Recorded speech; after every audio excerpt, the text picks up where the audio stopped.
Good morning students, myself Shan Patel. Today we are going to start part 1 of chapter number 9 soil. तो बच्चों आज हम एक new chapter सीखने जा रहे हैं जिसका नेम है soil.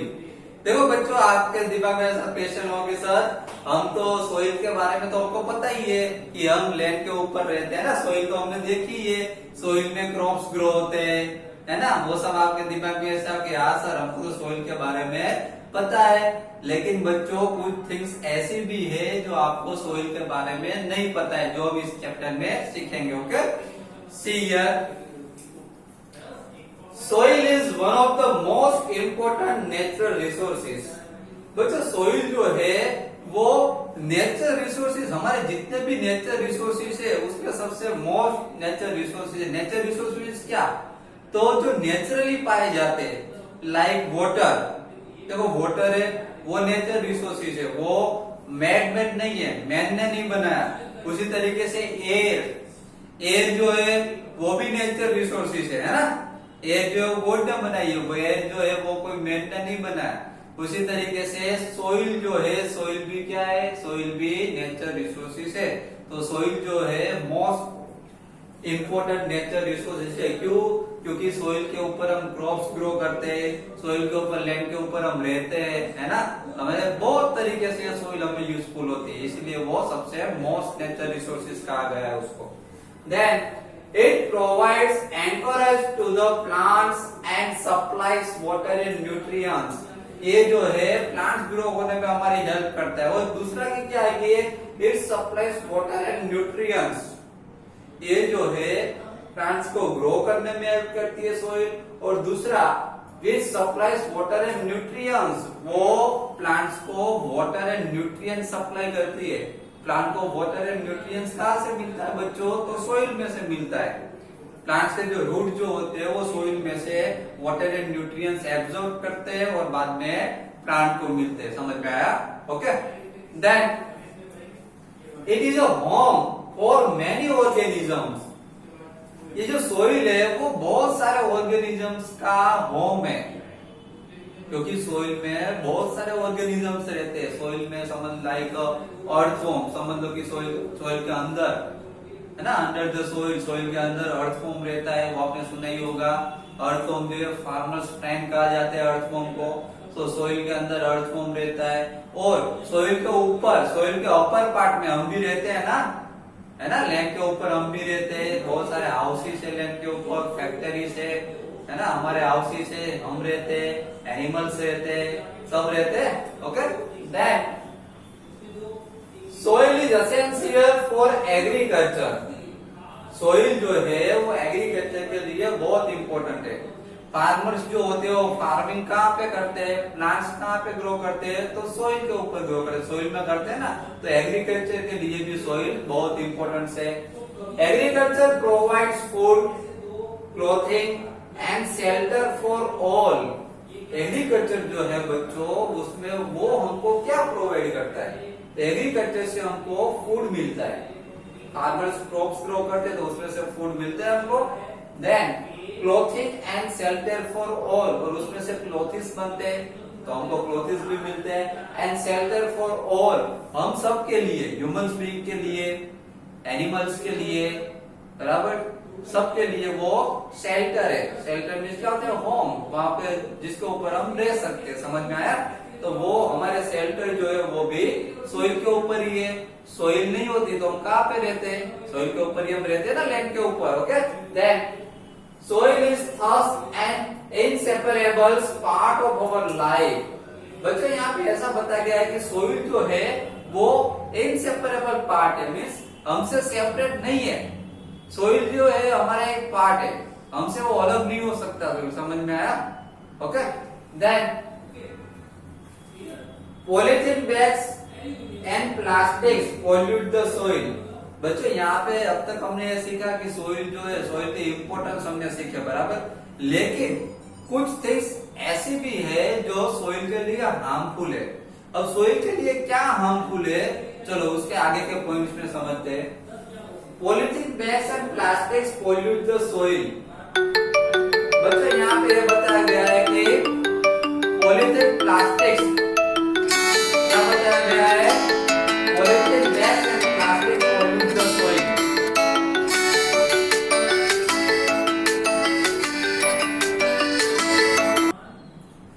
Polythene bags and plastics pollute the soil. बच्चों यहाँ पे ये बताया गया है कि कुछ हार्मफुल थिंग्स है जो सोइल के लिए बहुत हार्मफुल है। कौन सी? तो polythene bags and plastic. Polythene bags और प्लास्टिक जो है वो सोइल के लिए बहुत हार्मफुल है, क्योंकि वो सोइल को पोल्यूट करती है। क्या करती है? पोल्यूट करती है। They also kill the organisms living in the soil. इसके अलावा कि वो जो ये जो पॉलिथीन बैग्स एंड प्लास्टिक जो है उसकी वजह से लिविंग ऑर्गेनिज्म भी किल हो सकते हैं। किस तरीके से? तो समझ लो कि हम कहीं पे भी पॉलिथीन बैग्स या फिर प्लास्टिक कहीं पे भी हम थ्रो कर दे, फेंक दे, अगर कोई एनिमल उसको ईटिंग करता है पॉलिथीन बैग्स को या प्लास्टिक को, बराबर, तो उसकी वजह से जो एनिमल क्या हो सकता है? किल भी हो सकता है। Okay, that is why there is a demand to ban the polythene bags and plastic. इसीलिए बच्चों बार बार ये पॉलिथीन बैग्स और प्लास्टिक बैन करने के लिए, वो बंद करने के लिए बार बार डिमांड होती है। समझ में आया? यहाँ पे बार बार डिमांड होती है कि पॉलिथीन बैग्स और प्लास्टिक जो है बंद कर दो। इसकी वजह से ऐसे इसके ऊपर बैन लगाने के लिए बार बार डिमांड क्यों होती है? क्योंकि उसकी वजह से एनिमल्स किल हो सकते हैं। Okay, then other substances which pollute the soil are a number of waste products, chemicals and pesticides। दूसरे भी सब्सटेंस है जिसकी वजह से सोइल जो है वो पोल्यूट होते हैं। कौन कौन से ऐसे दूसरे सब्सटेंस है? तो वेस्ट प्रोडक्ट्स, जो हमारे हाउसेस में से, फैक्ट्रीज में से जो वेस्ट प्रोडक्ट निकलते हैं जो सोइल के लिए हार्मफुल है, एंड केमिकल एंड पेस्टिसाइड, कुछ केमिकल्स है जो फैक्ट्रियाज में से केमिकल्स निकलते हो, फैक्ट्री में से डायरेक्टली सोइल में जाते हो, तो उसकी वजह से सोइल की फर्टिलिटी कम हो जाती है। तो केमिकल्स एंड पेस्टिसाइड्स। पेस्टिसाइड यहाँ पे एक आपको वर्ड दिख रहा है, पेस्टिसाइड्स। पेस्टिसाइड्स का मीनिंग क्या होता है? तो पेस्टिसाइड जो है बच्चों, जो फार्मर्स जो है वो जो क्रॉप्स ग्रो करते हैं, तो क्रॉप्स पे क्या करते हैं? पेस्ट लग जाती है। क्या आ जाता है? पेस्ट, जिसकी वजह से क्रॉप्स के लिए वो हार्मफुल है, बराबर, जिसकी वजह से क्रॉप्स को नुकसान होता है। तो इसके लिए फार्मर्स क्या करते हैं कि कुछ पेस्टिसाइड्स, जो मेडिसिन जो होती है, दवाई जो होती है, वो उसके ऊपर स्प्रेड करते हैं। आपने देखा होगा पीछे वो बोतल लगा के फार्मर जो स्प्रेड करते हैं पेस्टिसाइड्स, है ना। तो वो पेस्टिसाइड जो है फार्मर्स, समझ लो कि फार्मर्स जो है वो स्प्रेड करते हैं पेस्टिसाइड क्रॉप्स के ऊपर। तो क्या सब पेस्टिसाइड जो है वो क्रॉप्स के ऊपर ही गिरेगी? नहीं, ऐसा नहीं होगा। कुछ पेस्टिसाइड सॉइल के ऊपर भी गिरेगी। समझ में आया? तो इसकी वजह से सॉइल के लिए वो हार्मफुल है। उसकी वजह से सॉइल की फर्टिलिटी कम हो जाती है, जिसकी वजह से क्रॉप्स अच्छा ग्रो नहीं होता। Okay, clear? देन तो हमने कुछ सोइल के बारे में समझ लिया कि सोइल हमारे लिए कहाँ का इम्पोर्टेंट है, सोइल के लिए कौन कौन सी थिंग्स है जो सोइल के लिए हार्मफुल है। ओके, अब हम कुछ सोइल प्रोफाइल के बारे में समझेंगे। किसके बारे में? Soil profile. सोइल की जो प्रोफाइल है, हम जिसके ऊपर रहते हैं लैंड के ऊपर, बराबर, उसकी जो प्रोफाइल है, लैंड के नीचे क्या है, कहाँ तक लैंड है, बराबर, तो उसके बारे में, सोइल प्रोफाइल के बारे में समझते हैं। See here, soil is compose of layer. Soil जो है वो सोइल के लेयर्स होते हैं बच्चों। देखो यहाँ पे कुछ लेयर्स दिखाए गए, यहाँ पे आपको फिगर दिख रही है। तो इस तरीके से सोइल के लेयर होते हैं। तो मैं आपको थोड़ी देर बाद में समझाता हूँ। Take a little soil, break the clumps with your hand to powder it. यहाँ पे हम एक्टिविटी के थ्रू समझते हैं। ये जो है ये एक्टिविटी के थ्रू हम समझते हैं कि सोइल प्रोफाइल जो है वो किस तरीके से होती है। टेक अ लिटिल सोइल, हमें थोड़ी, सबसे पहले तो थोड़ी सोइल लो, break the clumps with your hand to powder it, बाद में वो क्लम्प्स को हैंड से ब्रेक कर दो और उसका क्या बना देना है, पाउडर बना देना है। Okay, then now take a glass tumbler 3/4 filled with water। उसके बाद एक ग्लास टम्बलर लेना है और उसमें कहां तक वाटर फिल करना है, 3/4। तो उसके 3/4 पार्ट में वाटर से उसको फिल कर देना है, वाटर भर देना है। Okay, then fill with water and then add a handful of soil to it। और उसमें हैंडफुल ऑफ सॉइल डाल देनी है। समझ में आया? सबसे पहले हमने क्या किया, सॉइल का क्लम्प लिया जिसको हमने ब्रेक किया और उसका पाउडर बना दिया। बाद में ग्लास लिया, ग्लास में 3/4 पार्ट में हमने वो ग्लास जो है वो वाटर से फिल कर दिया। उसके बाद में हमको हैंडफुल, बराबर, हैंडफुल का मतलब होता है कि मुट्ठी भर सॉइल उसके अंदर हमको डाल देनी। Okay, then stake it well with a stick to dissolve the soil. उसके बाद में क्या करना है, स्टिक लेके उसको स्टीर करना है, वो वाटर को स्टीर करना है, हिलाना है, जिसकी वजह से वो मिक्स हो जाएगा। डिसोल्व द सॉइल, जो सॉइल है वो वाटर के अंदर क्या हो जाएगी, मिक्स हो जाएगी। समझ में आया? Then now let it stand undisturbed for some time. ये हमने मिक्स कर दिया, उसको स्टीर कर दिया। बाद में क्या करना है, हमको थोड़े टाइम के लिए, सम टाइम के लिए उसको वैसा अनडिस्टर्ब, उसको डिस्टर्ब ना वैसे साइड में उसको रख देना है। ओके, तो क्या होगा बच्चों, अब हम उसको ऑब्जर्व करेंगे। थोड़े टाइम के लिए हमने उसको मिक्स करके साइड में रख दिया। बाद में आफ्टर सम टाइम, थोड़े टाइम के बाद में हम जब उसको ऑब्जर्व करेंगे तो हमको क्या देखने को मिलेगा, देखते हैं। Do you see layers of particles of different sizes in the glass tumbler? बच्चों, हमको ग्लास टम्बलर में कुछ लेयर्स देखने को मिलेगा पार्टिकल्स के। किस तरीके से लेयर्स देखने को मिलेंगे, तो यहाँ पे कुछ लेयर दिखा है, देखो यहाँ पे ये फिगर दिख रही है, ये हमारी एक्टिविटी है। एक ग्लास लिया हमने, ग्लास में हमने 3/4 पार्ट में हमने उसको वाटर से फिल कर दिया। बाद में उसके अंदर हमने क्या डाला, हैंडफुल सॉइल उसके अंदर डाल दी। बाद में हमने उसको स्टीर कर दिया, क्या कर दिया, बाद में हमने उसको स्टीर किया। और उसके बाद हमको उसमें कुछ लेयर्स देखने को मिले, layers of particles of different sizes in the glass tumbler. Glass tumbler में हमको कुछ उसमें लेयर्स देखने को मिलेंगे, और लेयर्स है वो यहाँ पे दिखाई दिए। देखो, ये जो फर्स्ट जो लेयर है, सबसे ऊपर का जो लेयर होता है उसमें ह्यूमस होता है। क्या होता है, ह्यूमस। समझ में आया?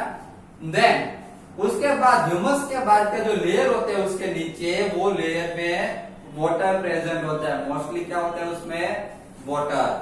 देन थर्ड पार्ट में हमको थर्ड लेयर जो है उसमें क्ले देखने को मिलेगा। थर्ड लेयर में यहाँ पे क्या होगा, क्ले।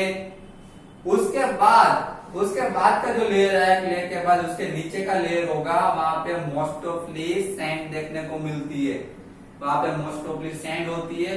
और उसके बाद जो लास्ट लेयर होता है सबसे नीचे, वहां पे ग्रेवल देखने को मिलते हैं। ग्रेवल में सेट से वो बड़े पार्ट होते हैं। समझ में आया?